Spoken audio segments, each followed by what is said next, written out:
atas rahmat dan karunia-Nya sehingga kita dapat berkumpul pada pagi hari ini dalam keadaan sehat untuk mengikuti insentif PPh final bagi UMKM. Dan tidak lupa pula, salawat beriring salam kita sampaikan ke baginda kita Nabi besar Muhammad SAW, yang dimana beliau telah membawa kita dari zaman kegelapan, yakni zaman jahiliyah, ke zaman yang terang benderang seperti ini, yaitu agama Islam. Yang saya hormati, Ketua Dewan UMKM Aceh atau yang mewakili, yang saya hormati Ketua DPP Asosiasi IKM Aceh atau Asia dan yang mewakili, yang saya hormati Direktur UKM Center Fakultas Ekonomi dan Bisnis Universitas Syah Kuala atau yang mewakili, yang saya hormati seluruh Ketua Tech Center di lingkungan Kanwil DJP Aceh atau yang mewakili, yang saya hormati Kepala Seksi Kerjasama dan Hubungan Masyarakat Ibu Tias Urdatiningsih, yang saya hormati seluruh fungsional penyuluh pajak dan pegawai di lingkungan Kanwil DJP Aceh, dan tentunya yang kami banggakan seluruh peserta yang turut hadir pada acara pagi hari ini. Bapak Ibu hadirin sekalian, perkenalkan nama saya Rahma Febriani sebagai pemandu acara pada hari ini, dan kami ucapkan selamat datang Bapak dan Ibu pada acara insentif PPh Final untuk UMKM sesuai dengan PMK 82 tahun 2021. Adapun kegiatan hari ini diawali dengan pembacaan doa, kemudian menyanyikan lagu Indonesia Raya, dilanjutkan dengan sambutan oleh Kepala Seksi Kerjasama dan Hubungan Masyarakat Kanwil DJP Aceh, kemudian penyampaian materi insentif PPh Final, dilanjutkan dengan sesi tanya-jawab dan penutupan. Baiklah Bapak dan Ibu, sebelum memulai kegiatan kita pada pagi hari ini, marilah bersama-sama kita mendengarkan pembacaan doa yang akan disampaikan oleh Saudara Tri Resal. Kepada Saudara Resal kami persilahkan.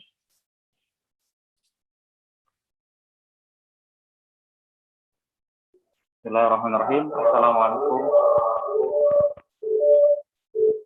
Assalamualaikum warahmatullahi wabarakatuh. A'udzubillahi minasyaitonirrajim. Bismillahirrahmanirrahim. Hamdan yu'ati ni'amahu wa yukafi mazidah. Ya Rabbana lakal hamdu kama yanbaghi jalali wajhikal karim 'azim shani. Allahumma shalli ala Muhammad wa ala ali Muhammad. Ya Allah, ya Rahman, ya Rahim. Engkaulah Maha Pengampun, ampunilah dosa kami, dosa kedua orang tua kami, dosa para pemimpin kami, dosa para guru-guru kami, dan dosa seluruh kaum muslimin dan muslimat. Ya Allah, ya Razzaq, Engkaulah Maha Pemberi rezeki, berikanlah rezeki yang berkah pada kami, aruniakanlah kepada kami badan yang sehat, umur yang panjang, ilmu yang bermanfaat. Ya Allah, ya Rahman, Engkaulah Maha Pengasih, berikanlah kelancaran dan kesuksesan dalam pelaksanaan acara ini. Berikanlah kami kekuatan untuk mampu mengamalkan dan menyebarluaskan ilmu yang kami dapatkan hari ini. Rabbana zalamna anfusana wa illam taghfir lana wa tarhamna lanakunanna minal khasirin. Rabbana atina fid dunya hasanah wa fil akhirati hasanah wa qina azabannar. Walhamdulillahi rabbil alamin. Assalamualaikum warahmatullahi wabarakatuh. Terima kasih kepada Saudara Resal. Selanjutnya Bapak dan Ibu, marilah bersama-sama kita menyanyikan lagu Indonesia Raya. Diharapkan kepada para peserta untuk dapat duduk dengan sikap siap dan tegak.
Terima kasih Bapak, Ibu, dan hadirin sekalian.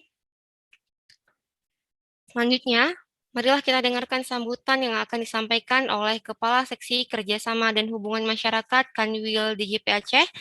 Kepada yang terhormat Ibu Tias Rudatiningsih, kami persilahkan.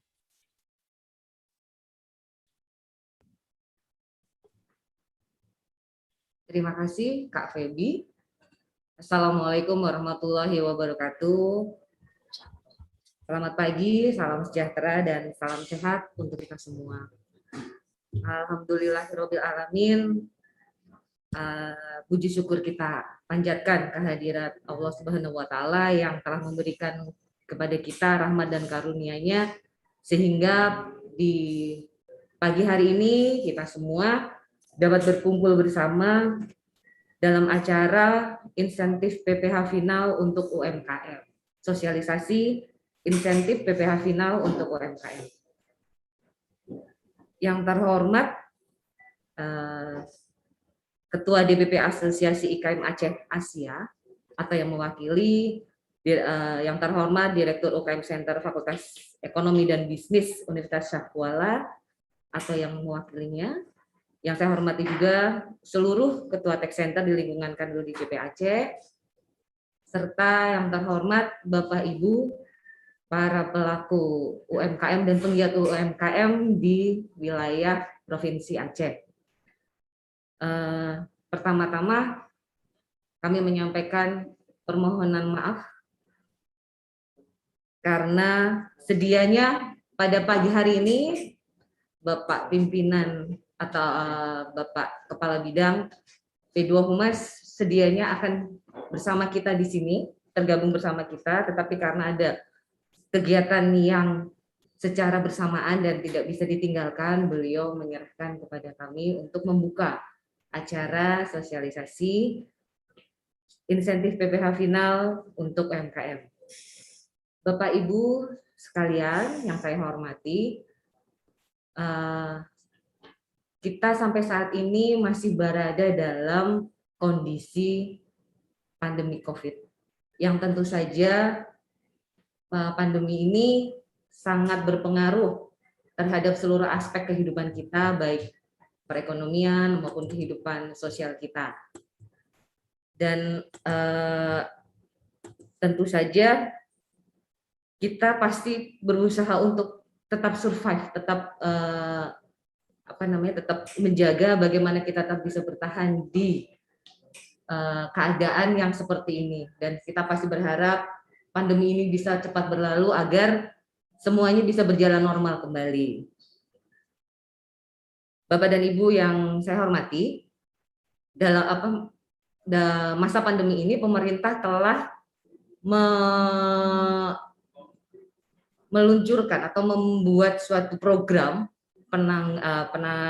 program PEN, Pemulihan Ekonomi Nasional, yang terdiri dari ada 5 aspek yang menjadi fokus dalam program PEN ini, yaitu mengenai kesehatan, lalu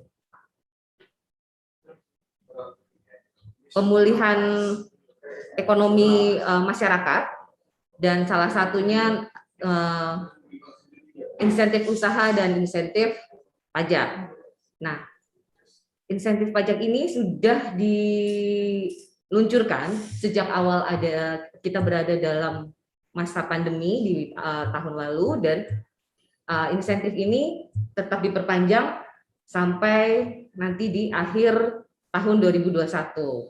Pagi hari ini kita semua nanti akan belajar bersama, berdiskusi bersama, belajar bersama mengenai pelaksanaan dari insentif pajak. Insentif pajak sebenarnya ada beberapa yang ada pada saat ini yang berlangsung, ada 6 kategori, tapi yang hari ini yang akan kita bahas adalah tentang PPh final untuk UMKM. Jadi nanti hari ini kita semua akan belajar dan berdiskusi bersama mengenai PPh final UMKM ini, bagaimana cara Bapak Ibu mengikutinya selaku para penggiat dan pelaku UMKM bisa memanfaatkan insentif ini dengan sebaik-baiknya, karena insya Allah insentif ini sangat membantu Bapak Ibu dalam untuk tetap bisa menjaga keberlangsungan dari kegiatan Bapak Ibu selaku penggiat UMKM. Tetapi jadi ini kan insentif yang diberikan adalah ditanggung pemerintah, dalam artian Bapak Ibu pajak yang harusnya dibayarkan oleh Bapak Ibu, pajaknya ini ditanggung oleh pemerintah. Jadi pemerintah yang menanggung pajak yang seharusnya Bapak Ibu bayarkan. Oleh karena itu nanti Bapak Ibu yang memanfaatkan insentif ini mempunyai kewajiban untuk melaporkan berapa jumlah omsetnya dan pajaknya, bukan untuk Bapak Ibu bayarkan, tetapi hal tersebut nanti akan kami gunakan di pemerintahan di pemerintah akan digunakan untuk menghitung seberapa besar penyerapan yang telah diserap oleh para pelaku UMKM dengan memanfaatkan seberapa besar daya serap pemanfaatan dari insentif yang telah diberikan oleh pemerintah ini. Nah, nanti bagaimana caranya melaporkannya, bagaimana cara Bapak Ibu untuk bisa mengikuti program ini nanti akan diterangkan, akan dijelaskan oleh teman-teman dari fungsional penyuluh pajak Kanwil DJP Aceh yang insya Allah beliau-beliau ini bisa memberikan penjelasan, bisa memberikan keterangan yang sejelas-jelasnya, dan kami mohon nanti peran aktif dari Bapak Ibu untuk bisa kalau memang ada hal yang akan ditanyakan silahkan, karena mumpung ini ada kesempatan yang luar biasa, Bapak Ibu bisa bertanya sejelas-jelasnya sehingga nanti Bapak Ibu bisa memanfaatkan dengan semaksimal mungkin dan tidak sesuai dengan aturan. Kiranya hanya ini yang bisa yang akan kami sampaikan. Untuk mempersingkat waktu, mari kita buka bersama acara ini dengan mengucapkan Bismillahirrahmanirrahim. Semoga acara ini memberikan manfaat dan berguna buat kita semua, dan tentu saja kita berharap dan berdoa memohon kepada Allah Subhanahu wa taala agar pandemi ini segera berlalu sehingga kehidupan kita bisa normal kembali, perekonomian kita juga bisa berjalan dengan baik. Terima kasih untuk waktu dan tempat, kami kembalikan lagi kepada Kak Debbie. Silakan. Terima kasih kepada Ibu Tias. Baiklah Bapak dan Ibu, pada pagi hari ini kita akan bersama-sama mengikuti kegiatan pemaparan materi terkait PMK nomor 82 tahun 2021 tentang insentif pajak untuk wajib pajak terdampak COVID-19. Nah, tentunya harapan kami, Bapak dan Ibu, setelah mengikuti edukasi ini dapat menghasilkan perilaku kesadaran pajak yang tinggi, serta peningkatan pengetahuan dan keterampilan perpajakan agar terdorong untuk paham, sadar, peduli, dan berkontribusi dalam melaksanakan kewajiban perpajakannya.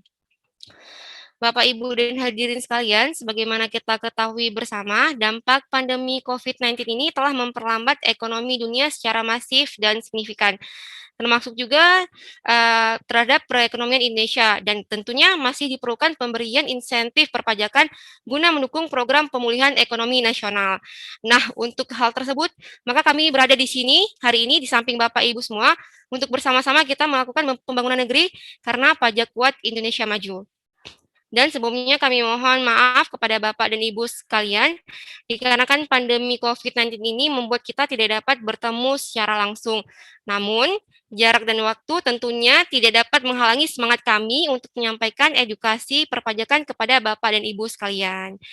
Baiklah Bapak dan Ibu, sebelum kita memasuki materi kita, izinkan saya untuk memperkenalkan terlebih dahulu pemateri kita yang luar biasa, yang merupakan fungsional penyuluh pajak dan dulunya menjabat sebagai account representatif di KPP Pratama Banda Aceh dan di KPP Pratama Biren. Dan yang di sebelah Bang Fandi ada Bang Ufi Suhendra yang juga merupakan fungsional penyuluh pajak dari Kanwil DJP Aceh, dan juga sama seperti Bang Fandi, dulunya menjabat sebagai account representatif di KPP Pratama Loksmawe dan KPP Pratama Langsa. Baiklah, Bapak dan Ibu, tidak lama-lama lagi, marilah kita mendengarkan penyampaian materi terkait PMK 82 tahun 2021 yang akan disampaikan oleh Bang Fandi dan Bang Ufi. Kepada Bang Fandi dan Bang Ufi, kami persilahkan.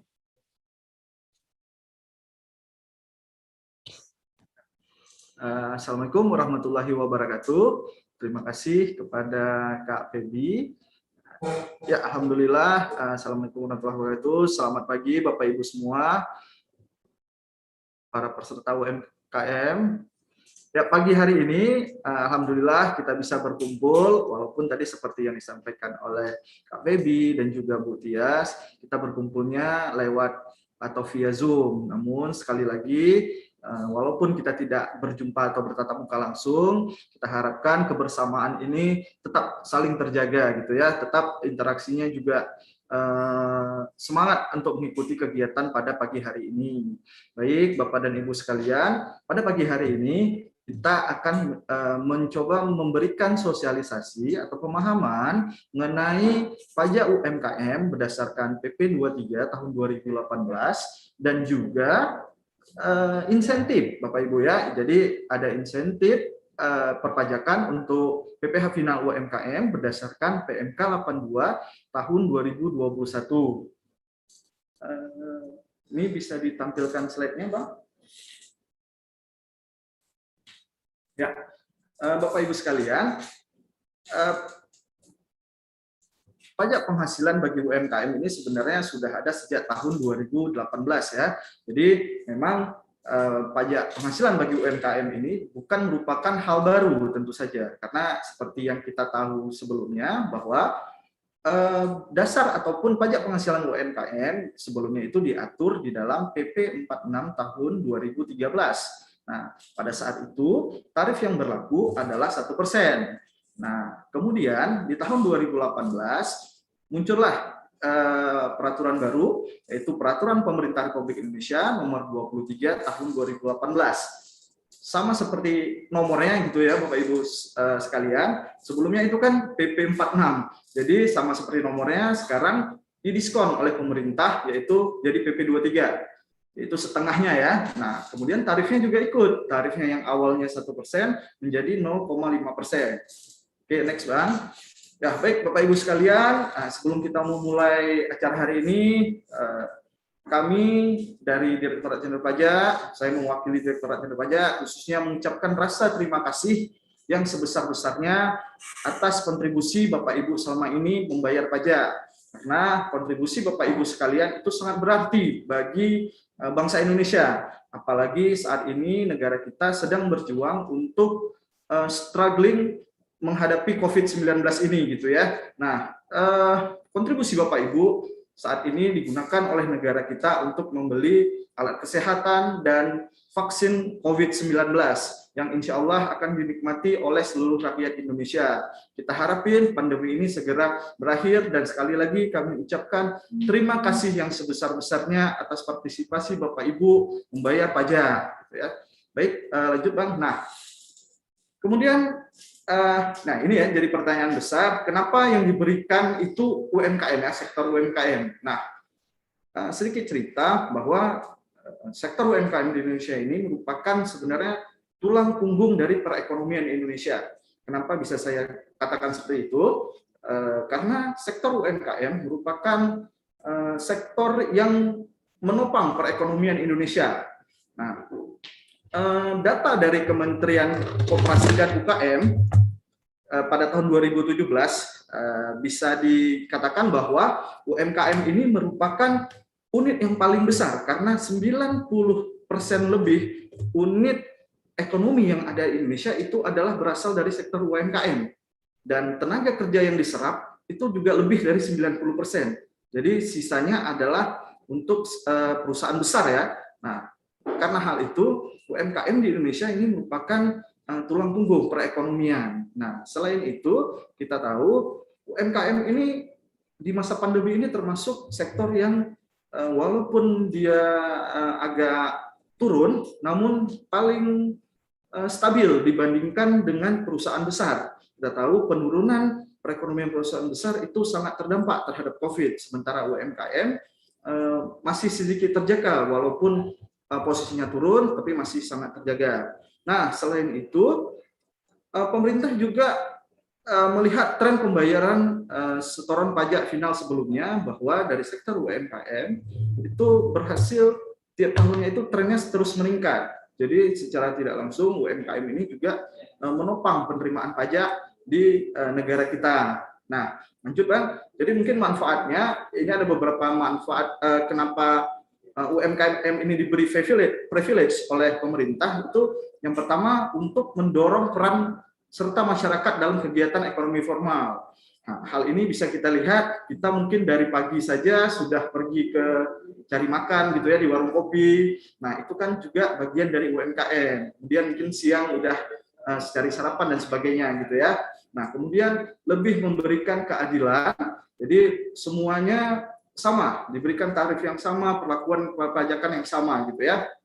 Nah, ini yang paling penting karena kemudahan dalam melaksanakan kewajiban perpajakan. Kita tahu bahwa pelaku UMKM ini pasti hari-harinya sibuk dengan yang namanya kegiatan berdagang dan sebagainya. Makanya pemerintah concern ataupun memberi perhatian lebih terhadap pelaku UMKM sehingga pemerintah memberikan kemudahan untuk melaksanakan kewajiban perpajakan, gitu ya. Nah, kemudian memberi kesempatan berkontribusi bagi negara dan pengetahuan tentang manfaat pajak bagi masyarakat meningkat. Nah, di sini yang diharapkan adalah pemahaman dari Bapak Ibu pelaku UMKM yang sebelumnya mungkin apa sih pajak itu gitu ya, ngapain sih bayar pajak. Nah, kemudian dengan adanya pajak UMKM ini, tarifnya juga single tax. Nah, diharapkan ke depan muncul kesadaran bahwa Bapak Ibu sekalian ini bangga bayar pajak. Jadi kesadaran dan manfaat pajak itulah yang ingin ditumbuhkan oleh pemerintah, gitu ya. Baik, next Bang. Kita masuk ke subjek pajaknya Bapak Ibu sekalian. Nah, subjek pajak dari UMKM ini ada dua, yaitu untuk orang pribadi. Ini jangka waktu yang bisa digunakan adalah 7 tahun sejak kalau untuk wajib pajak lama itu sejak peraturan ini berlaku, dan untuk wajib pajak baru itu sejak wajib pajak itu terdaftar. Nah, kemudian yaitu badan usaha ya. Nah, badan usaha yang bisa memanfaatkan pajak UMKM ini adalah berbentuk PT dengan jangka waktu 3 tahun, kemudian CV, firma, dan koperasi dengan jangka waktu 4 tahun. Nah, ini saya contohkan untuk jangka waktunya gitu Bapak Ibu ya. Nah, apabila WP lama, dia sudah terdaftar mungkin 2015 gitu ya. Nah, untuk tahun ini, misalnya PT itu tidak bisa lagi menggunakan pajak UMKM 0,5%. Kenapa? Karena jangka waktunya cuma 3 tahun Bapak Ibu sekalian. Gitu ya. Nah, kalau dia 2018, maka terakhir bisa memanfaatkan pajak UMKM ini adalah di tahun 2020. Dan nanti di tahun 2021 dia akan kembali menjalankan kewajiban perpajakan secara umum, yaitu pasal 17 ya, itu terkait dengan subjek pajaknya Bapak Ibu sekalian. Baik, lanjut Bang.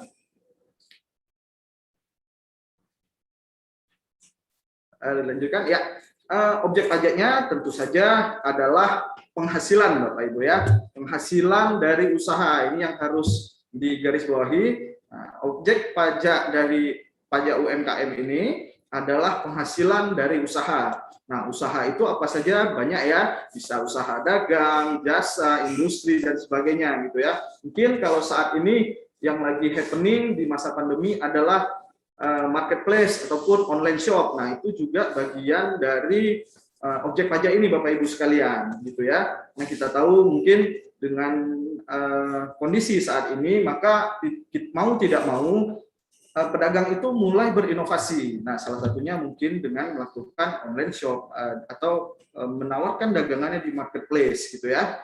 Nah, itu juga menjadi objek pajak yang ini. Nah, kemudian objek pajak berikutnya yaitu peredaran bruto atau omzet setahun itu tidak melebihi 4,8 miliar Bapak Ibu sekalian.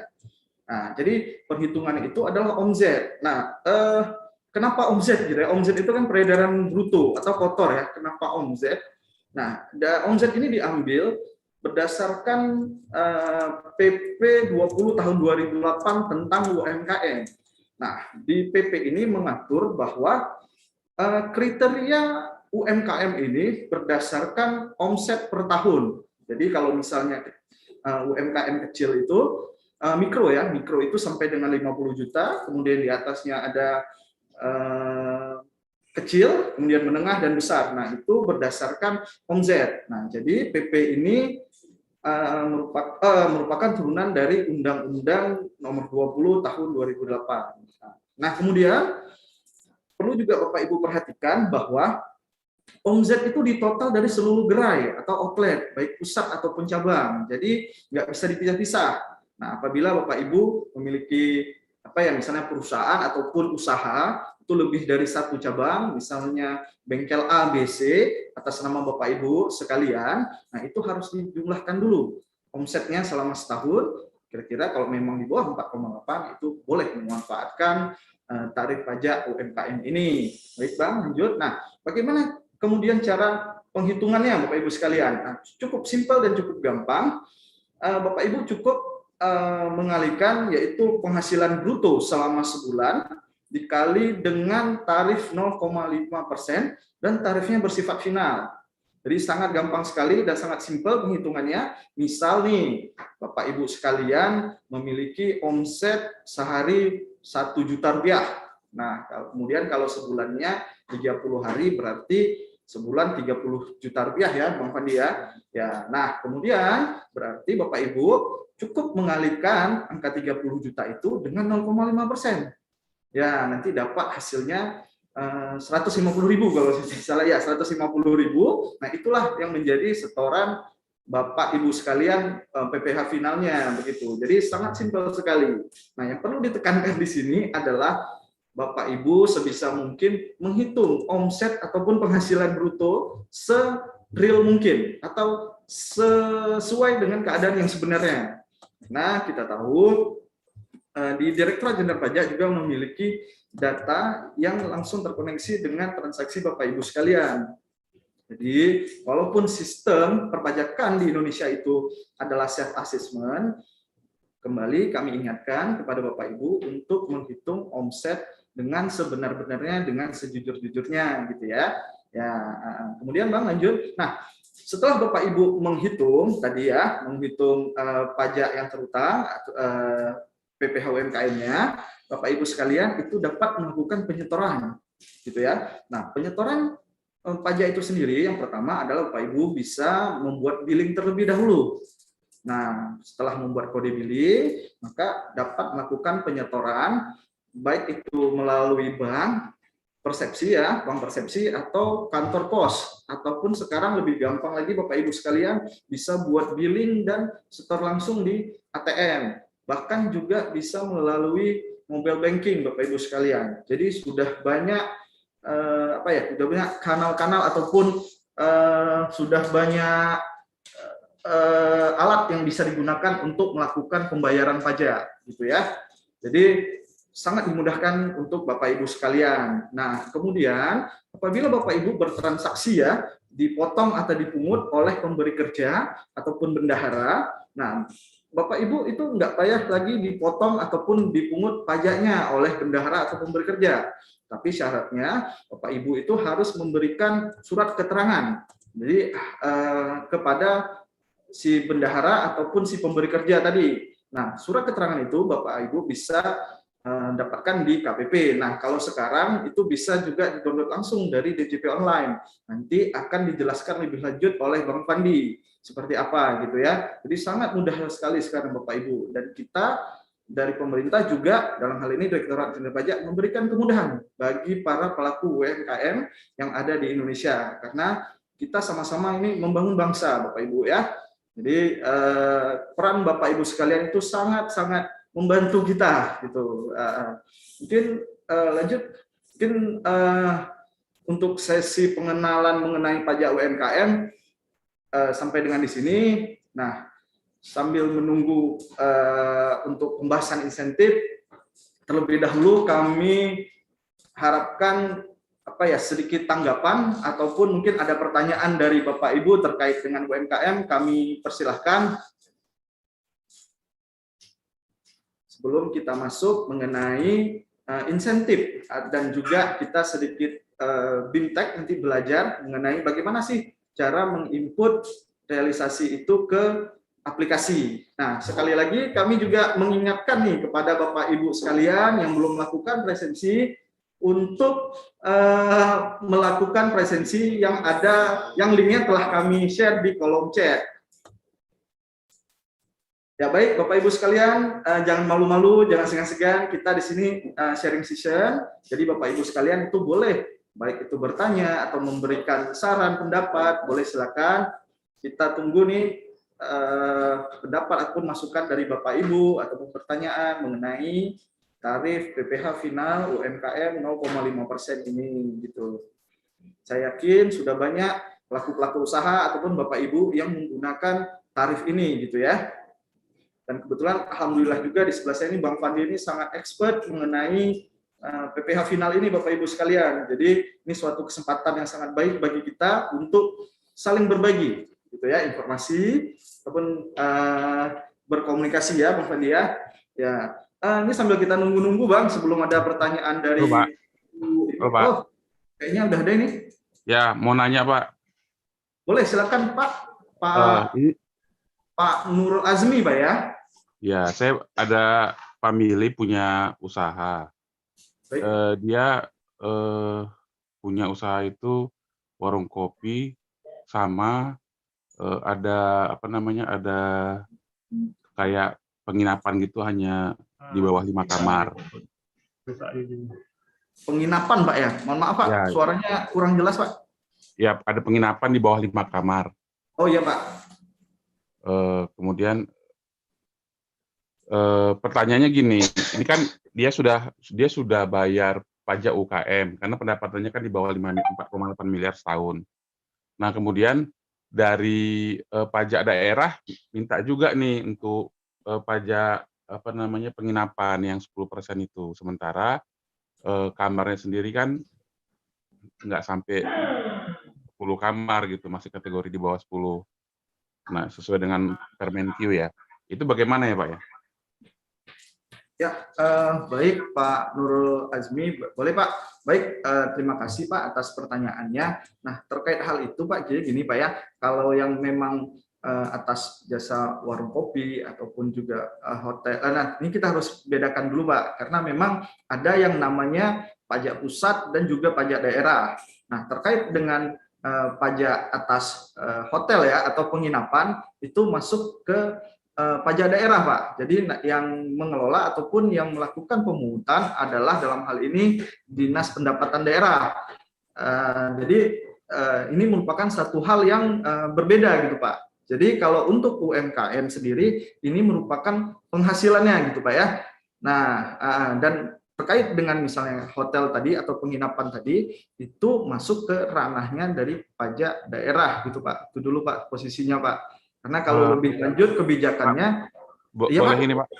Boleh Pak. Kan, kalau pajak daerah kan misalnya dia memungut sendiri, menentukan tarif sendiri. Ini misalnya dia pakai aplikasi, mengutnya itu kan dari aplikasi dan harganya tergantung dari aplikasinya gitu, naik turun. Nah, kalau misalnya kita punya penginapan, hotel bilang 10 kamar ke atas, kita buat tarif sendiri, kita mungut, oke kita kena pajak daerah 10%. Ini kan kita menerima hasilnya itu, hasil ya, bukan dari tarifnya itu yang kita sampaikan kepada tamu, tapi hasilnya yang nggak sampai 5 kamar itu, apakah itu juga termasuk ke pajak daerah? Apakah itu sudah termasuk pajak penghasilan dia dari pemilik properti digabungkan dengan usaha yang lain, jadi pajak UKM gitu.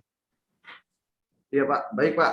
Kalau untuk pendapatannya itu memang harus digabungkan dulu Pak. Seperti tadi saya sampaikan, jika dia merupakan satu entitas Pak ya, berarti misalnya saudara Bapak tadi, Bapak A misalnya itu memiliki satu usahanya adalah warung kopi, kemudian ada penginapan. Nah, untuk PPh finalnya itu digabungkan dulu untuk dihitung sebagai omsetnya Pak. Nah, terkait dengan harga itu kita kan sistem kita kan self assessment Pak. Pungutan itu diserahkan kepada wajib pajak untuk menghitung. Berarti nanti tergantung ya sesuai misalnya dengan aplikasi harganya silakan Pak.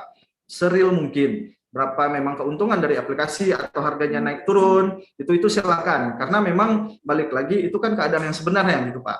Itu nggak ada masalah, tinggal diklaim saja, kemudian nanti omsetnya baru dihitung. Gitu, Pak. Iya, Pak? Maksud saya, apakah itu dikenakan juga ke pajak daerahnya untuk penghasilan dari penginapan itu, Pak? Tidak, Pak. Tidak dikenakan pajak daerah juga. Artinya itu hal yang berbeda gitu, Pak. Jadi untuk penghasilan itu merupakan pajak pusat, dan untuk misalnya atas jasa penginapan ataupun tadi warung kopinya itu ke pajak daerah gitu Pak. Jadi itu berarti dua pajak yang kena ya Pak ya. Jadi intinya dia semua totalnya 3 pajak. Pertama pajak properti dia kena PBB, pajak daerah dia kena tarif dari jasa layanan hotel tadi Pak ya. Layanan hotel, satu lagi pajak UKM kena juga berarti ya. Iya, betul Pak. Tapi yang UKM tadi ini atas penghasilan Pak ya, atas keuntungan kita bilang, atau penghasilan dia lah, gitu Pak. Nah, jadi berbeda entitas lah kita bilang Pak ya.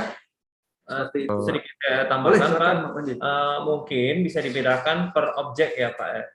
Kalau PPh UMKM itu objeknya adalah penghasilan yang diterima oleh yang menerima penghasilan. Sementara untuk pajak daerah itu objeknya merupakan transaksinya Pak, jasanya gitu, jasa atas jasa tersebut dikenakan kalau di daerah namanya PPN juga, tapi namanya pajak daerah gitu Pak. Nah sementara untuk propertinya itu memang itu ada PBB yang harus itu atas bumi dan bangunannya yang harus dibayarkan setiap tahun. Itu memang berbeda objeknya begitu Pak.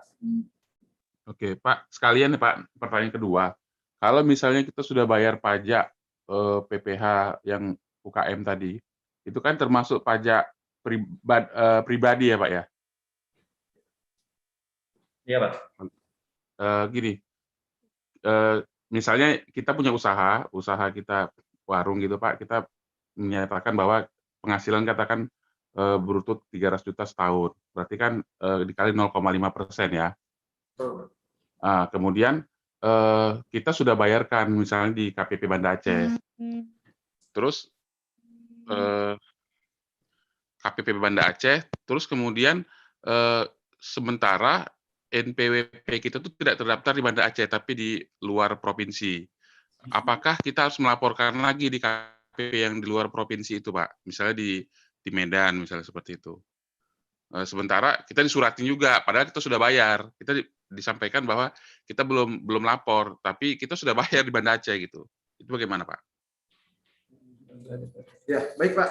Kalau untuk pelaporan dan pembayaran PPh final UMKM ini kan sebenarnya dimanapun misalnya Bapak terdaftar di Medan, kalaupun Bapak udah bayar di sini, selama itu dilaporkan itu nggak ada masalah Pak. Jadi dia dasar kita itu adalah SPT yang telah Bapak laporkan dan juga pembayaran PPh final yang telah Bapak bayarkan tiap bulan. Jadi walaupun Bapak usahanya ada di Banda Aceh, selama Bapak melaporkan itu, insya Allah itu akan terdata oleh kita Pak. Gitu. Jadi nggak ada masalah, walaupun Bapak di berbeda kota lah dengan tempat NPWP terdaftar, gitu Pak. Karena kita punya data yang terkoneksi seluruh Indonesia, gitu Pak. Paling mungkin nanti kalaupun ada surat atau apa, mungkin Bapak hanya butuh konfirmasi saja, gitu Pak, ke kantor yang bersangkutan. Karena memang Bapak sudah melaporkan, jadi nggak ada masalah Pak. Melaporkannya ke mana nih Pak? Yang ke Medan? Cukup melaporkan SPT tahunan aja. Kalau misalnya SPT tahun kan bisa secara online Pak. Jadi Bapak misalnya sekarang posisinya di Banda Aceh, cukup melaporkan SPT online melalui DJP online, atau lebih kerennya itu e-filing Pak. Nah cukup menyampaikan itu, maka otomatis dia akan langsung terbaca datanya Pak. Nah, jadi Bapak e-filingnya sudah diisi. Pak, e-filingnya sudah diisi kan, waktu mau membayar itu kan e-filingnya sudah diisi dan dilaporkan. Nah, ini Pak, yang lucunya di per seminggu ini masuk surat dari pajak KPP Medan gitu, mengantarkannya ke rumah. Jadi loh kok kita sudah bayar di Banda Aceh, laporan sudah disampaikan, kenapa yang dari Medan masuk juga gitu. Itu kayak mana Pak? Sampaikan ke sini cukup di Banda Aceh aja konfirmasi ke sana atau kita yang konfirmasi ke Medan sana Pak? Baik. Mungkin kalau misalnya itu Bapak biasanya di surat itu kan ada nomor kontak yang bisa dihubungi Pak. Ya Pak ya. Halo Pak. Iya Pak. Pak ya, itu kan biasanya ada kontak yang bisa Bapak hubungi. Di surat itu biasanya ada diberikan. Nah, kemudian Bapak hubungi saja nomor tersebut. Biasanya itu lebih kepada konfirmasi Pak atas permintaan data atau permintaan data ke Bapak. Apakah data yang Bapak sampaikan itu sudah benar atau seperti apa gitu Pak. Jadi nggak ada masalah. Itu adalah bentuk layanan kami juga Pak.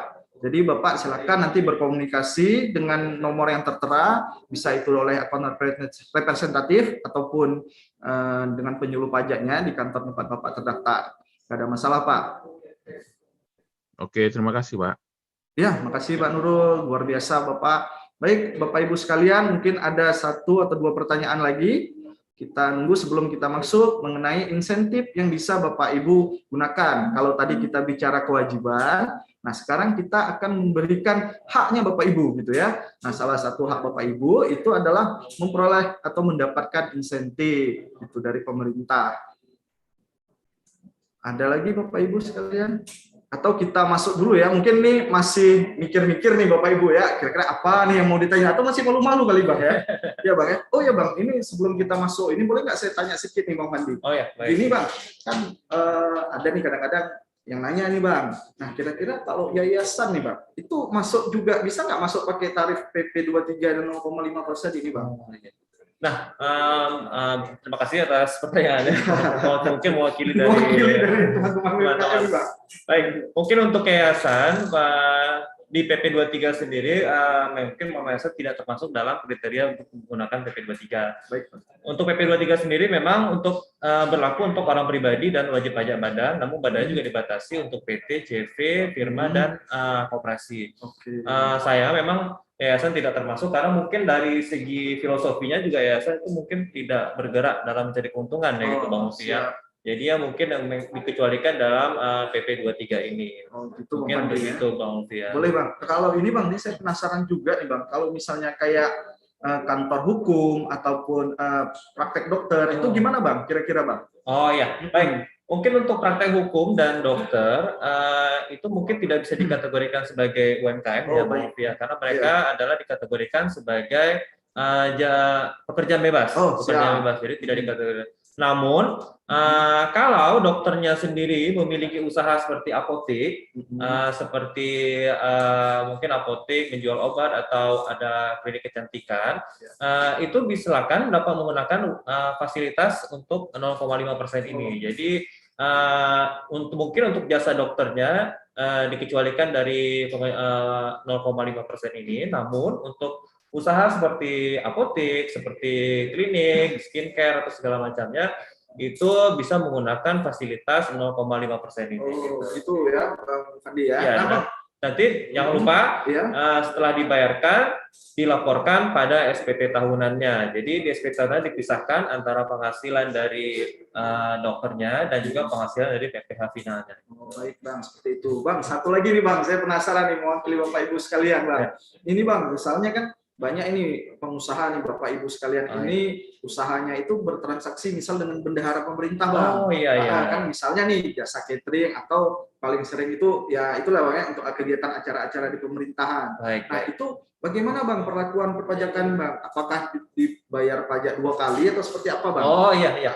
Boleh nggak dijelasin Bang? Jadi begini, untuk pengenaan pajak yang untuk dengan bendahara bagi Bapak Ibu yang telah menggunakan fasilitas 0,5% ini, Bapak Ibu dapat mendownload surat keterangan di DJP online. Oh, baik, Bang. Nah, di surat keterangan ini nanti Bapak Ibu bisa gunakan ketika akan bertransaksi dengan bendahara pemerintah. Jadi contohnya misalnya sehari-hari misalnya jasa catering kita akan dipotong 2% oleh bendahara pemerintah. Namun ketika kita menunjukkan surat keterangan kita adalah pengusaha UMKM yang membayar 0,5%, maka nanti bendahara tidak akan memotong lagi sebesar 2%, namun akan dipotong 0,5%. Saya rasa ini sangat sangat baik sekali lah bagi UMKM ya. Pengusaha ya Bang ya? Iya, sangat menguntungkan karena biasa dipotong 2%, namun sekarang cukup dipotong 0,5%. Jadi ini sayang sekali kalau tidak digunakan, maka kami menghimbau Bapak Ibu untuk dapat menggunakan tarif 0,5% ini. Jadi bagi yang rekan-rekan yang bertransaksi dengan benar, jangan lupa untuk mendownload surat keterangan PP 23 pada halaman DJP online. Nanti akan kita ajarin juga. Praktekan ya Bang ya. Kita praktekan juga. Sudah kalau gitu Bang. Oke, makasih Bang Fadli. Boleh kalau kayak gitu Bapak Ibu sekalian, kita langsung aja nih ke acara intinya hari ini, yaitu insentif bagi pengusaha UMKM sesuai dengan PMK 82 tahun 2021. Ayo Bang Fadli silakan. Pada Bang Fadli kami persilakan. Baik. Terima kasih Bang Ulfi. Assalamualaikum Bapak Ibu semua. Perkenalkan saya Fandi Muhammad Hatta dari Fungsional Penyuluh Pajak di Kanwil DJP Aceh.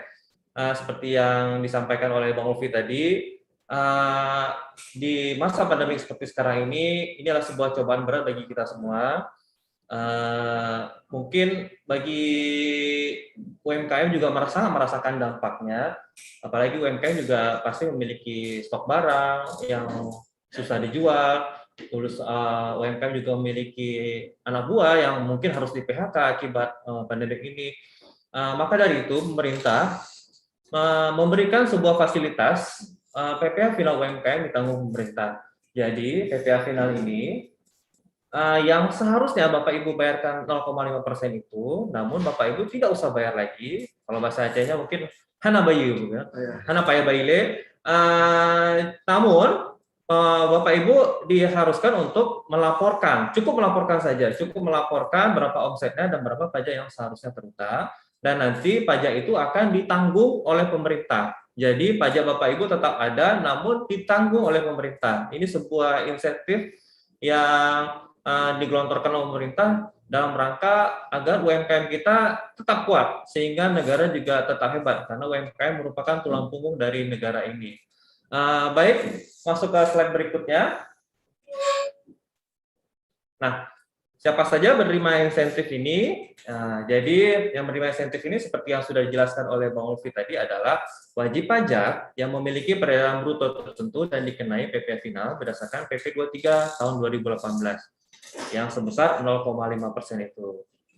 Dan intinya adalah menyampaikan laporan realisasi PPh final ditanggung pemerintah melalui saluran tertentu pada halaman www.pajak.go.id atau djponline.pajak.go.id paling lambat tanggal 20 setelah masa berakhirnya masa pajak. Nah, jadi wajib pajak tidak perlu menyetorkan lagi PPh final 0,5%, namun wajib untuk menyampaikan laporannya sebelum tanggal 20.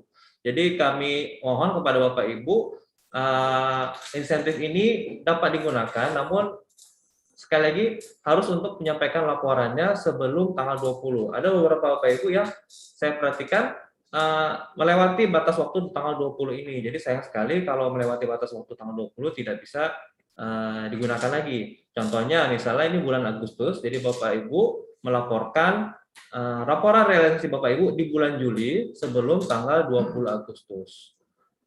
PPh final ini sendiri akan diberikan pemerintah sampai dengan masa pajak Desember 2021. PPh final insentif ini sudah berlaku mulai dari April 2020 dan terus diperpanjang sampai dengan alhamdulillah dengan PMK terbaru ini sampai dengan Desember 2021. Mari kita doakan supaya pandemi ini segera berlalu, supaya ekonomi kita segera bangkit kembali. Baik, berikutnya. Nah, bagaimana dengan transaksi dengan pemotong pemungut yang seperti kita bicarakan tadi? Nah, untuk transaksi dengan pemotong pemungut, seperti yang saya jelaskan tadi, wajib pajak menyerahkan fotokopi surat keterangan. Nah, surat keterangan ini dapat Bapak Ibu download pada halaman www.pajak.go.id atau djponline.pajak.go.id. Bagi Bapak Ibu yang sudah pernah melaporkan SPT tahunan melalui e-form di DJP Online ini, saya rasa sudah mengetahui tentang fasilitas ini. Nah, namun bagi Bapak Ibu yang belum memiliki akun di DJP Online, kami sarankan untuk datang ke kantor pajak atau menghubungi layanan konsultasi kantor pajak pada Instagram masing-masing kantor. Contohnya untuk Banda Aceh misalnya pada alamat pajak Banda Aceh, kemudian mendapatkan EVIN. Nah, EVIN ini akan digunakan Bapak Ibu untuk mendaftarkan pada halaman djponline.go.id.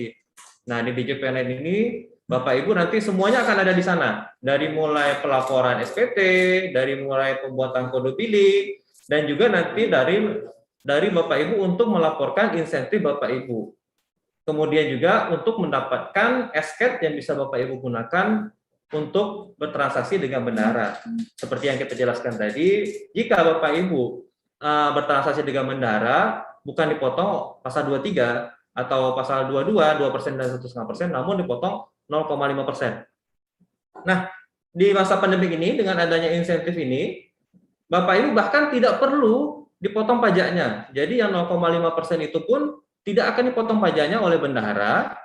Nanti Bapak Ibu cukup membuatkan kode billing, nanti bendahara akan stempel bahwa seperti yang ada pada slide ini, PPh final ditanggung pemerintah, X PMK nomor 82 tahun 2021. Jadi nanti akan distempel dan Bapak Ibu cukup membawa bukti ini nanti untuk dilaporkan pada halaman DJP Online.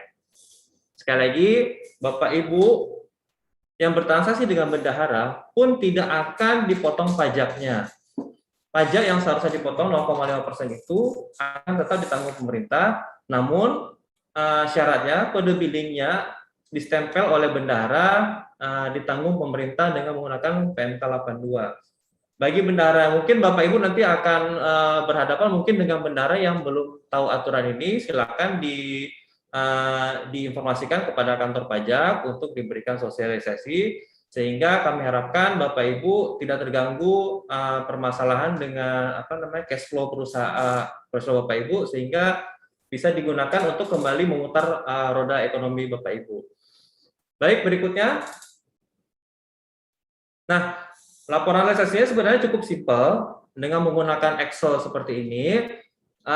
Saya rasa mungkin ini yang terkadang menjadi kendala di lapangan ya. Jadi ketika mendengar tentang laporannya ternyata harus online, laporannya menggunakan aplikasi Excel gitu, saya udah susah duluan gitu. Nah, ini yang kami ingin reduksi gitu. Jadi Bapak Ibu sudah ada sebuah peraturan yang sangat baik ini, insentif yang ditanggung pemerintah ini.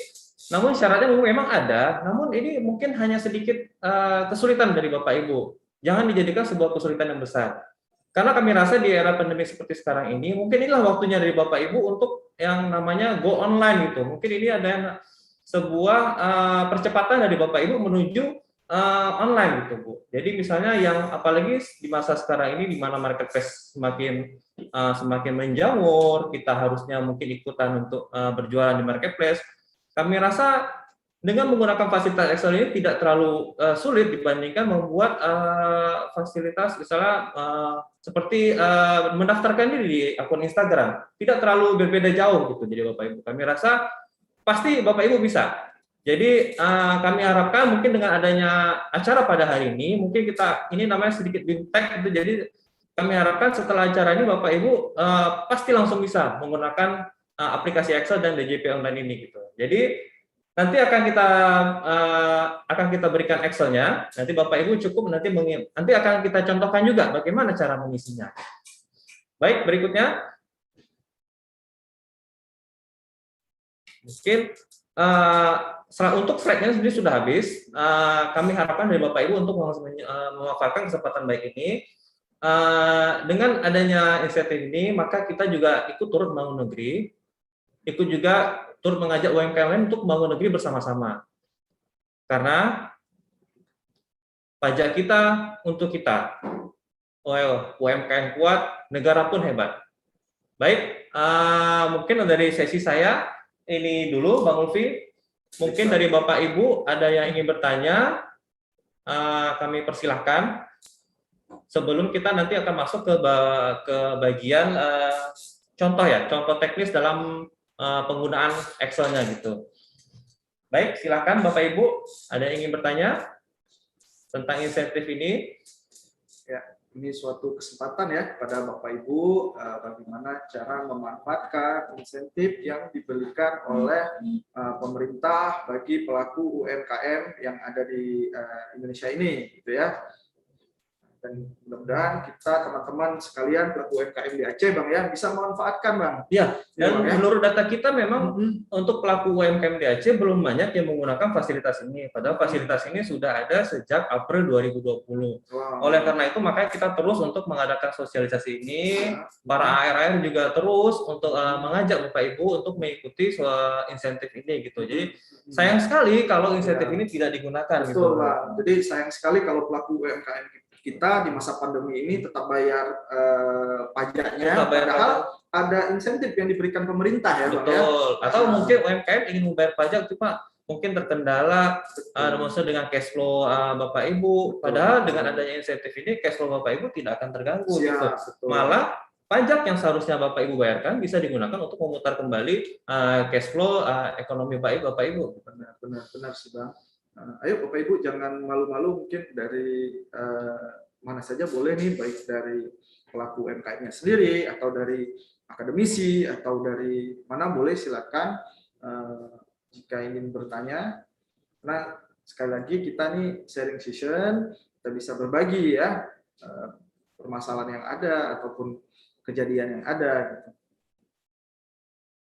Mungkin sambil jalan nih Bang, bisa kita ini dulu ke aplikasi, mungkin bertanya-tanya juga terkait aplikasinya sendiri ini Bang, kan di DJP online tadi itu seperti apa sih Bang sebenarnya aplikasinya itu? Baik. Itu Bang ya. Apa langsung kita contohkan Excel-nya? Boleh Bang. Baik. Boleh Bang. Kayaknya kita contohkan aja nih. Mungkin nanti Bapak Ibu sekalian dapat pertanyaan lagi ya mengenai bagaimana implementasinya gitu ya Bang ya. Nah, baik. Excel sendiri bentuknya seperti ini Bapak Ibu ya. Ada dua sheet, yaitu sheet lainnya dan sheet pemotong atau pemungut. Contohnya Bapak Ibu bisa untuk yang lokasi usaha Bapak Ibu cukup menuliskan alamat Bapak Ibu di mana. Kemudian untuk NPWP-nya Bapak Ibu tuliskan sesuai NPWP Bapak Ibu. Kemudian berapa peredaran brutonya Bapak Ibu, misalnya ini 1 juta per hari ya, berarti sebulan 30 juta, jadi PPA finalnya 150.000. Atau misalnya nanti Bapak Ibu punya usaha lain, cukup ditambahkan saja di bawahnya, misalnya Bapak Ibu punya usaha di Jalan Iskandar Muda, Banda Aceh. Oh, ini salah ya? Iskandar. Baik. Iskandar Muda, Banda Aceh.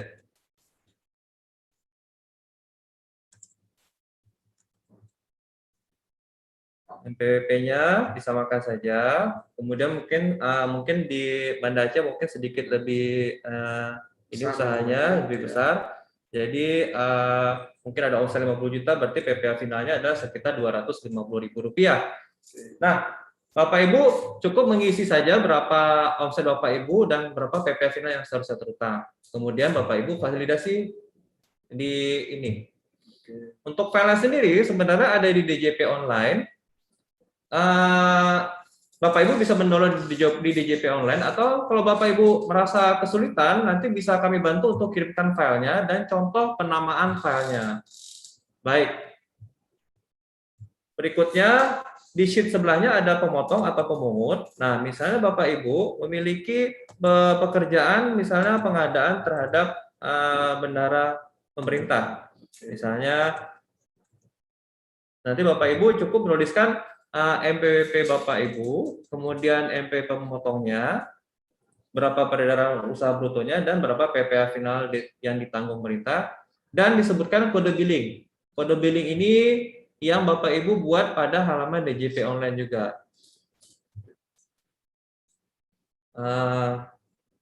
Baik, saya contohkan saja Bapak Ibu ya.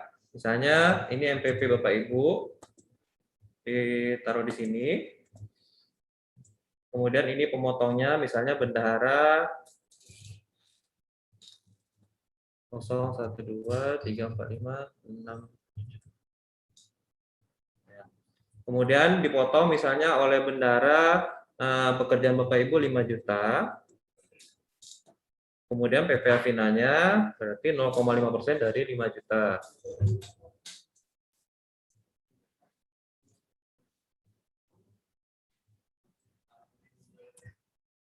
Oke. Kemudian disebutkan berapa kode billingnya. Kode billing ini ada di DJP online, bisa Bapak Ibu buat kode billingnya. Kemudian nanti divalidasi. Oke.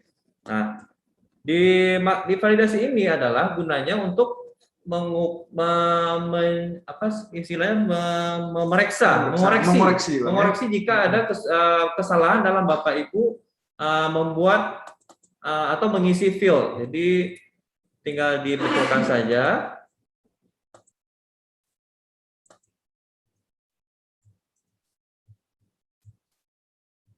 Nah, selesai. Validasinya selesai. Nah, jangan lupa di-save. Dan untuk nama filenya ini mungkin tidak kelihatan di sini ya. Nah, tertutup. Nama filenya adalah MPWP Bapak Ibu, kemudian masa pajak, tahun pajak, dan kode 1.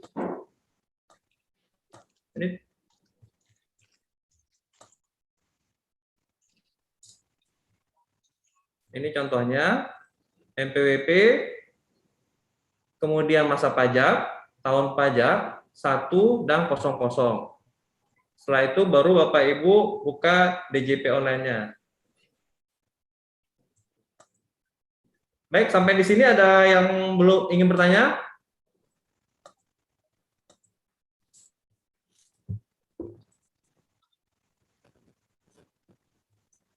Ini Bang, kalau setelah kita isi ini Bang, ini gimana Bang kira-kira selanjutnya Bang? Ini disampaikan melalui secara langsungkah atau secara aplikasi bisa nih Bang?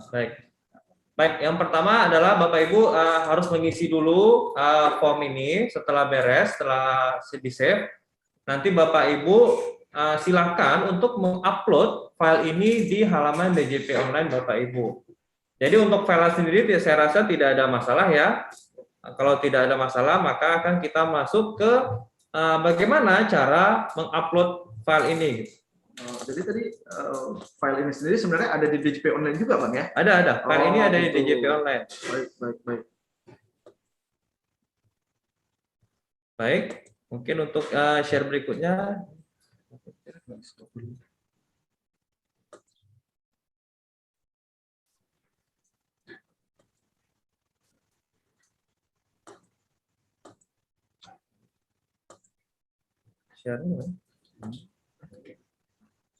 Kita akan share bagaimana cara ini, Diva, tolong di kalian.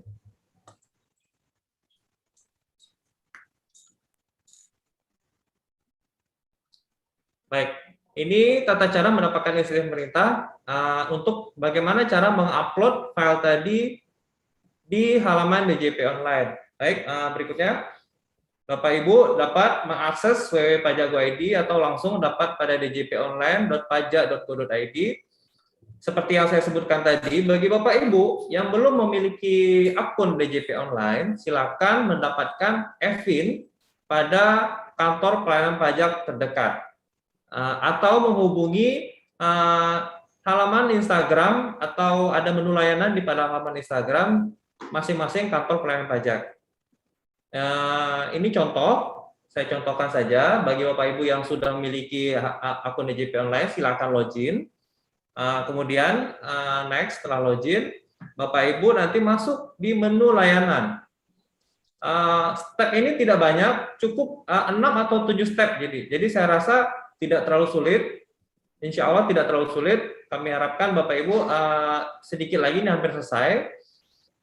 Kemudian setelah diklik di menu layanan, Bapak Ibu dapat masuk ke menu insentif COVID-19, insentif untuk melaporkan COVID-19, yaitu menu e-reporting.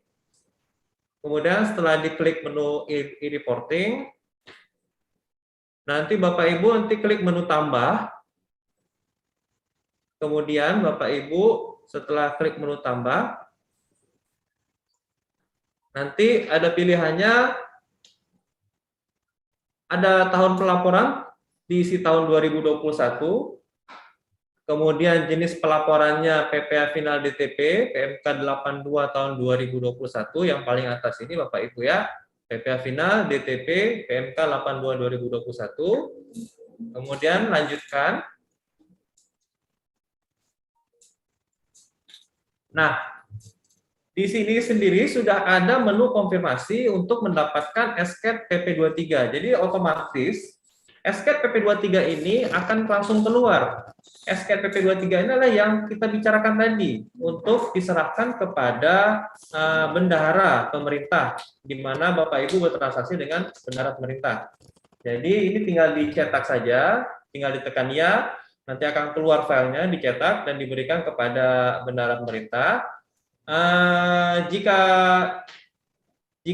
tidak ada, ya tidak perlu dicetak, tidak apa-apa. Nah, menu terakhir adalah pastikan file tadi diupload di sini, masa pajaknya dipilih dulu, dicetak dan diberikan kepada berkoneksi di seluruh Indonesia. Paling mungkin nanti kalaupun ada surat, baik. Untuk file sendiri, silakan Bapak bisa pilih sebenarnya file ada di menu ini, di format realisasi ini yang paling sebelah kiri ini, Bapak download di sini bisa file Excel-nya. Atau Bapak Ibu bisa menggunakan file contoh yang sudah saya buat tadi.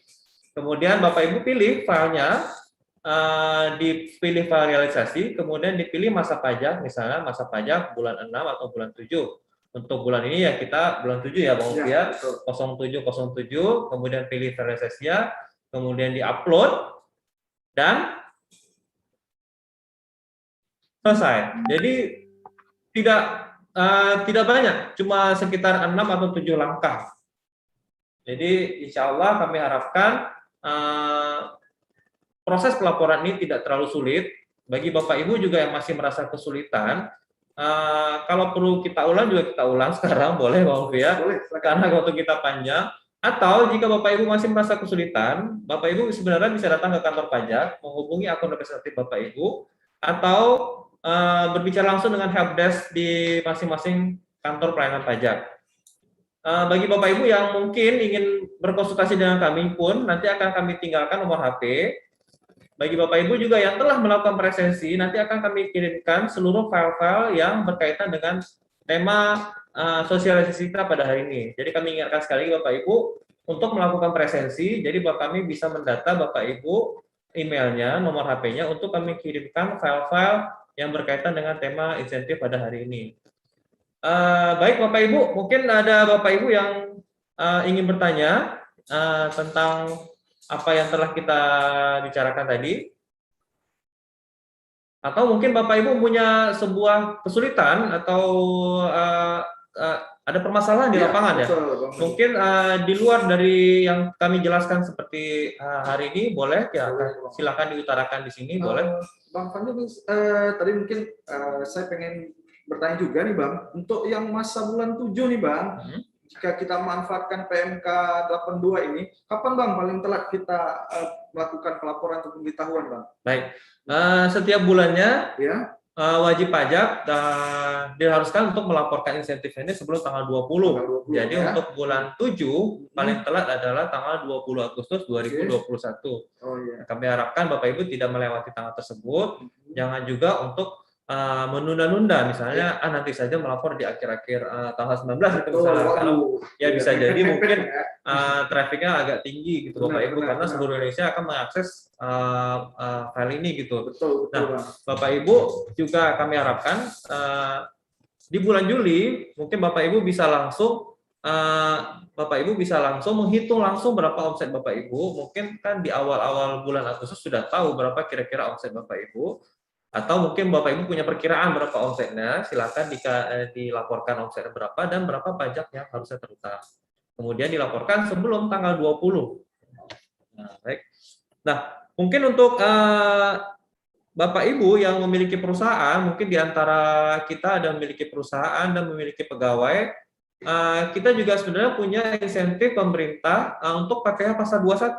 PPh pasal 21 untuk pegawai-pegawai yang dalam setahun pegawai tersebut tidak melebihi dari 200 juta ya penghasilannya. Betul. Itu memiliki ada insentif PPh 21 untuk perusahaan-perusahaan, dan ini untuk yang PMK 82 ini mengharuskan Bapak Ibu melaporkan dulu sebelum tanggal 15. Ya, oh gitu Bang ya.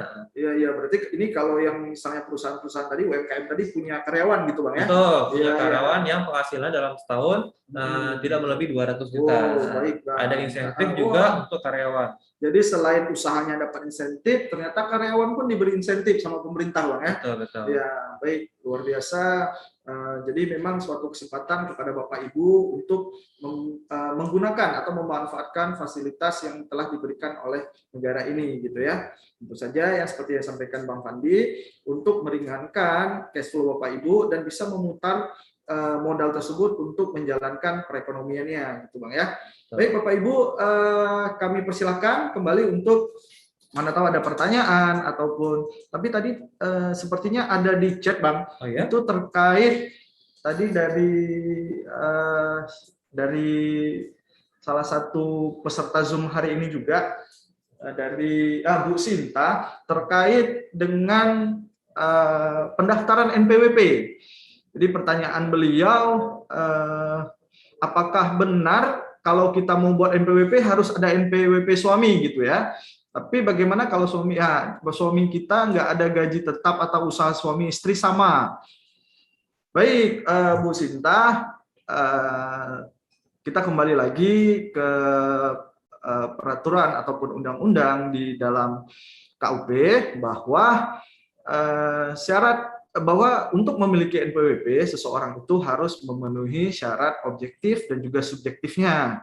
Nah, apabila Ibu Sinta telah berkeluarga nih, dalam hal ini mungkin karena tadi memang Bu Sinta nih nggak secara jelas menyampaikan bahwa statusnya, tapi karena ada menyinggung kata-kata suami, artinya Bu Sinta nih sekarang posisinya telah menikah.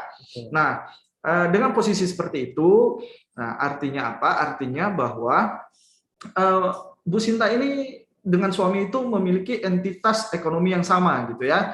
Jadi berdasarkan prinsip itu, maka suami adalah kepala keluarga. Jadi terkait dengan NPWP, Bu Sinta itu cukup suaminya saja dengan memperhitungkan semua usaha yang ada. Apalagi Bu Sinta juga mengatakan bahwa suami istri ini memiliki usaha yang sama gitu Bang ya. Jadi Bu Sinta nggak perlu lagi sebenarnya membuatkan NPWP sendiri, tapi cukup dengan NPWP suami saja gitu. Nah, jadi silakan Bu Sinta mendaftarkan NPWP suaminya saja, Bu Sintanya tidak perlu lagi. Namun apabila ada perjanjian pisah harta Bang, atau perjanjian untuk menjalankan kewajiban perpajakannya berbeda, itu bisa Bu Sinta membuat NPWP. Namun memang lagi-lagi karena suami tadi kepala keluarga, makanya NPWP suami itu tetap dijadikan sebagai syarat untuk Bu Sinta membuat NPWP dengan perjanjian perpajakan yang terpisah gitu. Makanya NPWP tadi NPWP suami menjadi syarat untuk Bu Sinta ingin mendaftarkan NPWP. Begitu mungkin dari saya Bang Mandi ya. Berarti suami istri itu dianggap suatu entitas ekonomi yang sama. Benar gitu, sekali Bang Mandi. Jadi makanya kita sendiri kantor pajak sendiri nggak mau buat repot Bang. Gitu. Jadi cukup ya suami saja lah. Namanya kepala keluarga Bang ya. Iya. Jadi yang bertanggung jawab sama istri dan anaknya gitu ya Bang ya. Mungkin yang ingin ditanyakan juga sama Bu Sinta, bagaimana nanti untuk pelaporan pajaknya? Gitu. Boleh. Ya, gimana itu Bang kira-kira Bang? Kalau misalnya terkait pelaporan pajaknya Bang. Berarti pelaporan pajak tetap menggunakan NPWP suami dan seluruh penghasilannya diakumulasi pada ini suami gitu ya, pada SPT suami gitu. Betul, jadi Bang. penghasilan ibu pun dianggap juga penghasilan suami begitu. Berarti cukup satu aja yang lapor Bang ya? Cukup satu saja. Ya. Iya, jadi nggak perlu repot-repot, nggak pusing-pusing ya Bang ya? Benar. Betul. Mungkin itu aja Bu Sinta. Mungkin Bapak Ibu yang lain pelaku UMKM nih ada yang mau ditanyakan lagi silakan.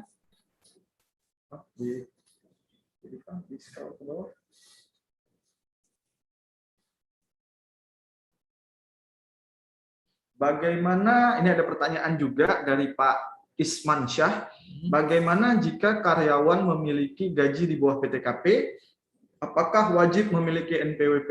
Terima kasih atas pertanyaan dan penjelasannya.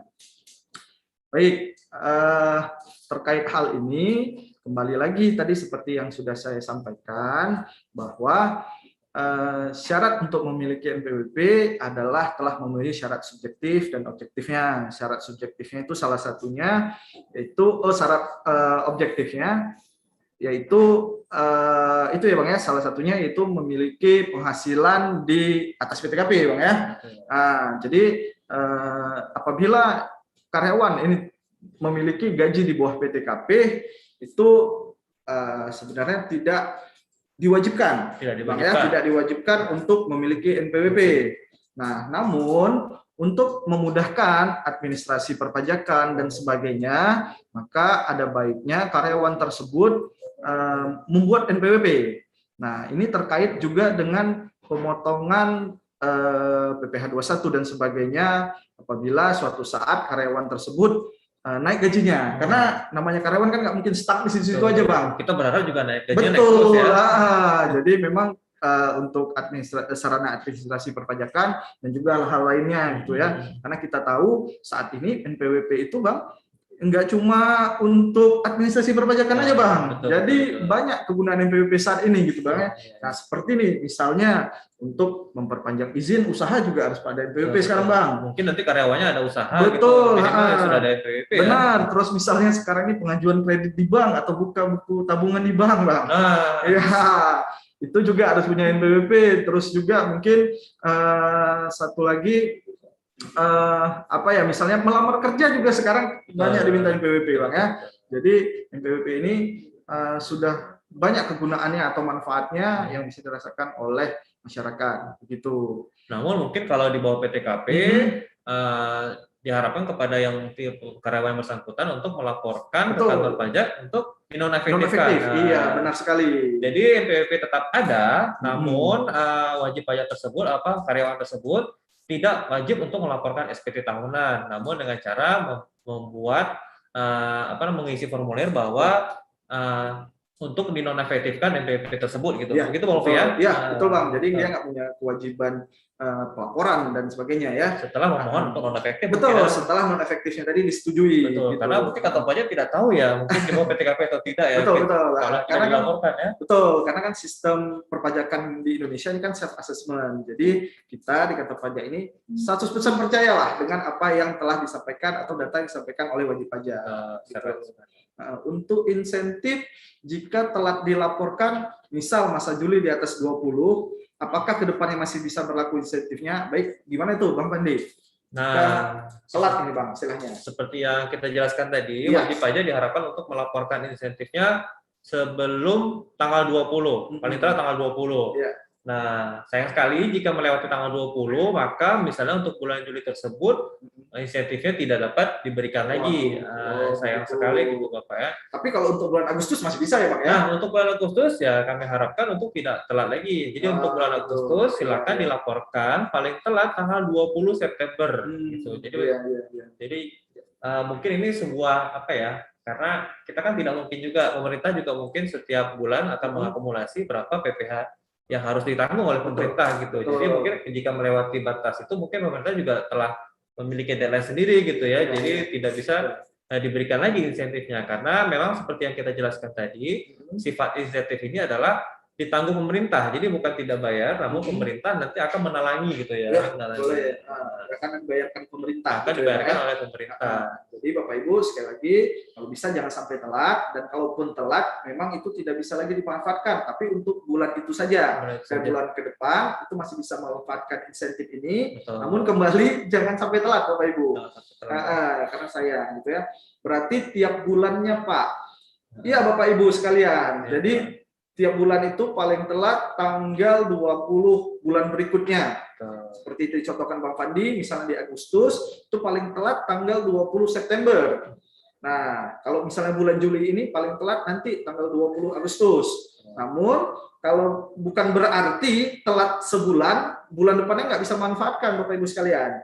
Bisa, tetap bisa gitu ya. Selama tidak telat untuk melaporkan realisasinya. Begitu. Kalau telat berarti mungkin ya terpaksa harus dibayarkan lah Oh iya, pajaknya. betul. Itu jangan lupa. Kalau memang telat melakukan realisasi, artinya Bapak Ibu harus membayarkan atau menyetorkan pajak yang PPh final yang terutang. Gitu. Dan tidak mungkin juga misalnya Bapak Ibu mungkin kalau mengharapkan kantor pajak untuk mengingatkan setiap bulan mungkin agak sedikit sulit ya, karena begitu banyaknya wajib pajak di kantor pelayanan pajak Pratama. Mungkin ARS sendiri akan merasa kesulitan untuk mengingatkan seluruh wajib pajaknya untuk mengikuti insentif dan melaporkan setiap bulan. Jadi kami harapkan dari Bapak Ibu sendiri untuk segera untuk melaporkan insentifnya sebelum atau paling terlambat tanggal 20 gitu ya. Mungkin kesadaran dari masing-masing ya gitu ya. Nah ini Bang Fandi ada lagi nih, jika perusahaan belum pernah memanfaatkan insentif, bagaimana kira-kira Pak? Oke, jika belum pernah memanfaatkan insentif bagaimana? Jika perusahaan memenuhi persyaratannya, masih omset di bawah 4,8 miliar, segera gunakan saja, tidak masalah gitu. Belum pernah memanfaatkan, justru inilah saatnya untuk memanfaatkan insentif ini gitu. Oh gitu ya. Jadi walaupun dulunya belum pernah pakai, sekarang mau pakai silakan pakai terus ya. Selama waktunya tadi belum melewati tanggal 20 bulan berikutnya, itu silakan manfaatkan terus sekarang ya Bang ya. Boleh. Tapi sayang sekali ya memang karena insentif ini sudah ada dari April 2020 gitu. Jadi sayang sekali kalau belum dimanfaatkan ya Bapak Ibu ya. Maka kita hadir di hari ini untuk memfasilitasi Bapak Ibu, memberikan edukasi Bapak Ibu bagaimana cara mendapatkan insentif ini. Kami harapkan Bapak Ibu bisa segera untuk memanfaatkan insentif ini. Mungkin juga bagi rekan-rekan akademisi, mungkin bagi adik-adik yang ada kita undang juga ya, mungkin juga dapat memberitahukan UMKM lain ya, mengingatkan kita sama-sama yuk kita bangun bangsa ini, kita jaga UMKM kita agar semakin sehat, semakin kuat dengan cara memanfaatkan insentif ini gitu ya. Kita sama-sama membantu bangsa untuk menanggulangi yang namanya pandemi COVID. Kita sama-sama membantu bangsa untuk pemerataan vaksinasi bagi seluruh rakyat Indonesia. Benar. Jadi sehingga bisa menciptakan Indonesia sehat, Indonesia kuat, gitu ya. Baik Bang Fandi, mungkin ada lagi yang mau disampaikan Bang. Ini mungkin sebelumnya Bang Fandi menyampaikan sesuatu, mungkin Bapak Ibu sekalian mungkin ada lagi yang mau ditanyakan, kami persilakan.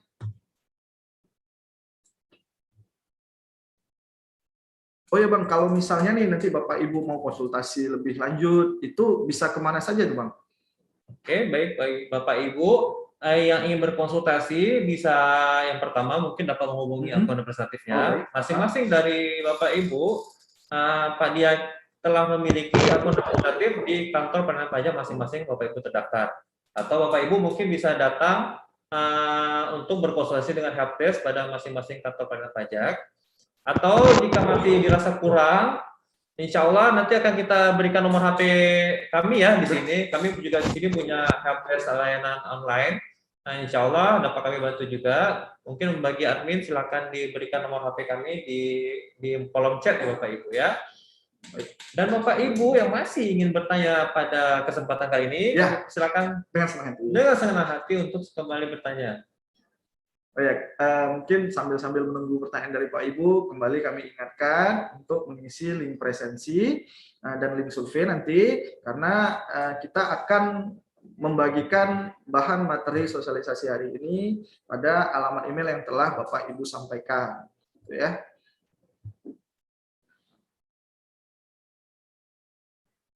Baik, mungkin dari UMKM ini apa di seluruh Aceh ya, kita undangan seluruh Aceh ya? Ini Bang, jadi kalau ada memang mau ditanyain silakan bisa sharing pada hari ini, kita diskusi hal-hal apapun boleh. Mungkin nih ada Bu Desi, mungkin ada mau yang disampaikan Bu? Iya Pak, Assalamualaikum Pak. Waalaikumsalam warahmatullahi wabarakatuh.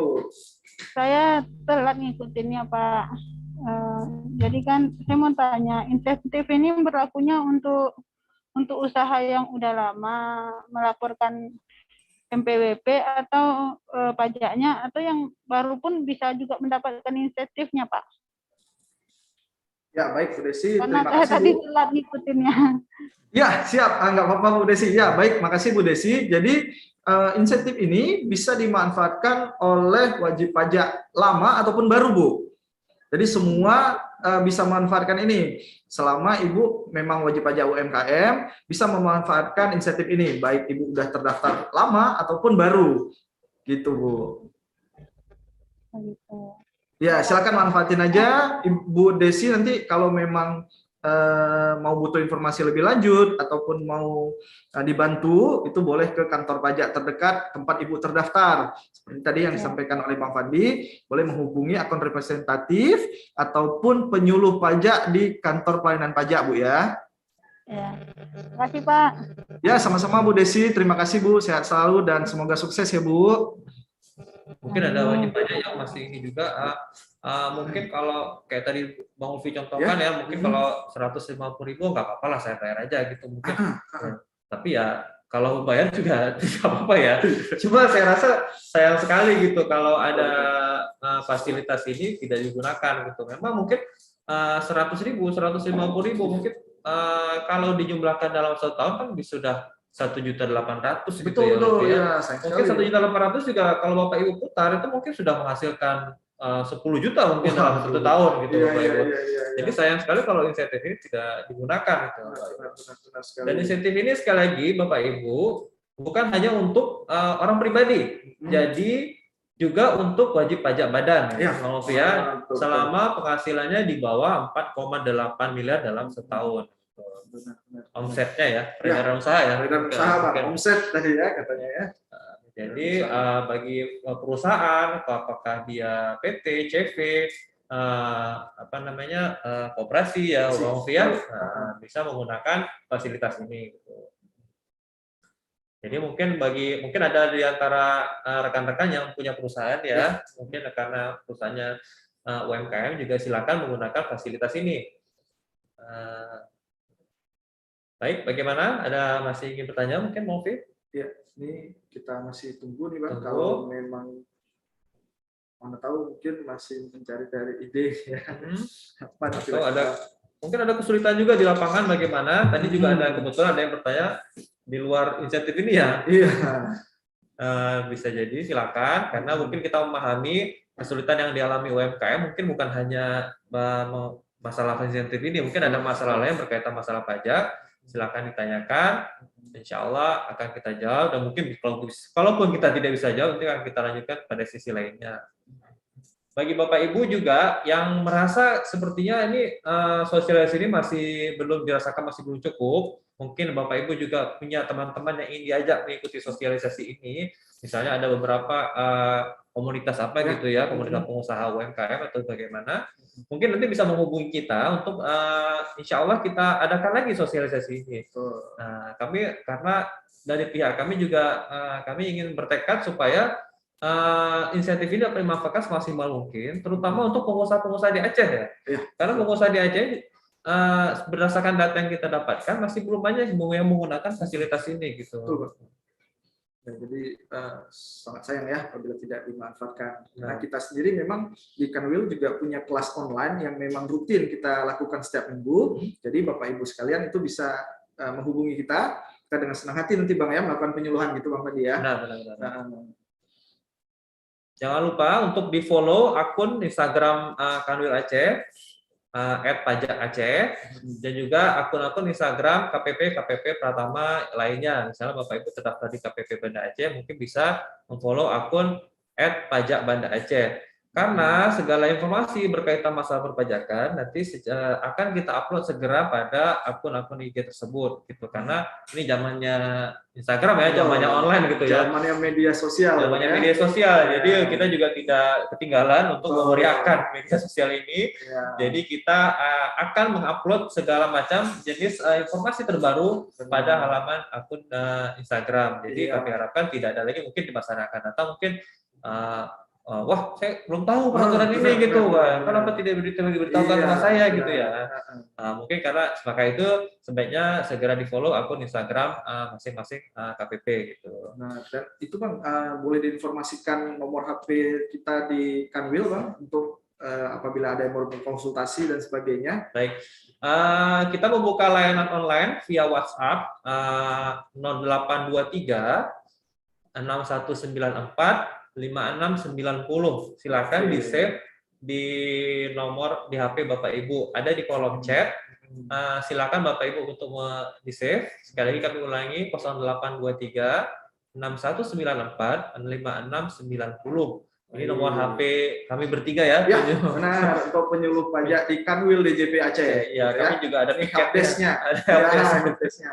Jadi Bapak Ibu sekalian, terkait konsultasi atau pelayanan kepada wajib pajak kepada Bapak Ibu, sekali lagi kami beritahukan bahwa semua layanan dari kantor pajak itu gratis Bapak Ibu. Jadi Bapak Ibu sekalian, jangan takut-takut, jangan segan-segan untuk bertanya ataupun melakukan konsultasi, karena apapun layanan yang kami berikan itu gratis untuk Bapak Ibu semua, ya. Dan itu merupakan hak wajib pajak ya. Benar, untuk mendapatkan edukasi benar sekali, teman Fandi. Jadi Bapak Ibu sudah menjalankan kewajibannya dengan baik. Kami pun memberikan hak kepada hak Bapak Ibu, yaitu memberikan pelayanan sebaik-baiknya, gitu ya. Oke Bang, mungkin nih kita padahi nih Bang sesi pada siang hari, pagi menuju siang hari ini. Sungguh luar biasa antusiasme Bapak Ibu sekalian. Kami ucapkan terima kasih yang sebesar-besarnya. Mungkin saya ada kata boleh sedikit. Silakan Bang Andi. Baik Bapak Ibu, seperti yang setelah kita utarakan tadi selama 2 jam ini ya, mungkin kami terus mengajak Bapak Ibu untuk mengikuti insentif ini gitu. Sayang sekali kalau tidak dimanfaatkan insentif ini. Mungkin insentif ini tidak terlalu besar, tapi kami rasa ini sangat berarti bagi Bapak Ibu. Uang yang seharusnya Bapak Ibu setorkan untuk negara bisa Bapak Ibu gunakan untuk memutar cash flow keuangan Bapak Ibu. Jadi sayang sekali kalau tidak digunakan. Nah, Bapak Ibu mungkin permasalahannya ada terletak pada mungkin masalah online lah, masalah Excel, masalah ini, masalah DJP ini. Tapi kami harapkan dengan adanya sosialisasi ini, dengan di mana medsos semakin berkembang, di mana teknologi informasi semakin cepat, mungkin ini juga kesempatan Bapak Ibu untuk segera mempercepat langkah Bapak Ibu menuju go online gitu. Karena memang seperti di era sekarang ini mungkin ya zamannya online ya, rupiah mungkin revolusi industri 4.0. Betul, revolusi industri 4.0. Jadi kami juga turut mengajak Bapak Ibu segera menuju online. Karena mungkin inilah saatnya, mungkin masa pandemik inilah saatnya untuk akselerasi kita mempercepat kita untuk menuju online gitu. Jadi Bapak Ibu kami harapkan mungkin memang Bapak Ibu tetap harus melaporkan pajaknya. Mungkin ada agak sedikit kesulitan, tapi yakinlah Bapak Ibu pasti bisa karena ini tidak terlalu sulit dan kami rasa Bapak Ibu pasti bisa. Baik, mungkin dari saya itu saja. Izinkan saya menutupnya dengan sebuah pantun. Ke toko bangunan membeli kawat, sehingga sebentar membeli obat. Dengan insentif UMKM tetap kuat, sehingga negara semakin hebat. Baik, UMKM kuat, negara hebat. Ya, terima kasih Bang Fandi. Kita kembalikan kepada MC, kepada Kak Febi, kami persilakan. Terima kasih kepada Bang Fandi dan Bang Ufi yang sudah sangat luar biasa mempresentasikan materi-materi pada siang hari ini.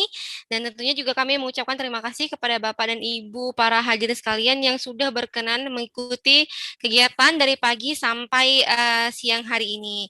Nah, sebelum kita menutup kegiatan hari ini, Bapak dan Ibu, izinkan kami untuk meminta sedikit bantuan kepada Bapak dan Ibu untuk dapat mengikuti survei dan post-test melalui link yang telah kami share di kolom chat. Nah, post-test ini bertujuan untuk mengukur sejauh mana pemahaman Bapak dan Ibu terkait penyampaian materi yang telah disampaikan tadi. Jadi, kita berikan waktu sekitar 3 menit sampai jam 11:10 untuk Bapak dan Ibu dapat mengikuti survei dan post-test tersebut.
Baiklah Bapak dan Ibu, terima kasih atas waktunya yang telah mengikuti survei dan post-test.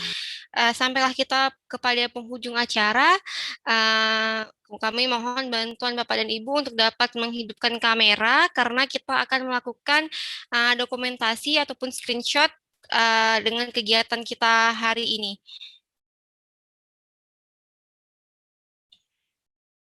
Kami mohon bantuan untuk operator untuk dapat melakukan pengambilan gambar.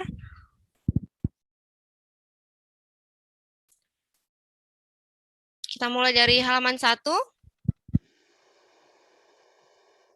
Kemudian ke halaman 2.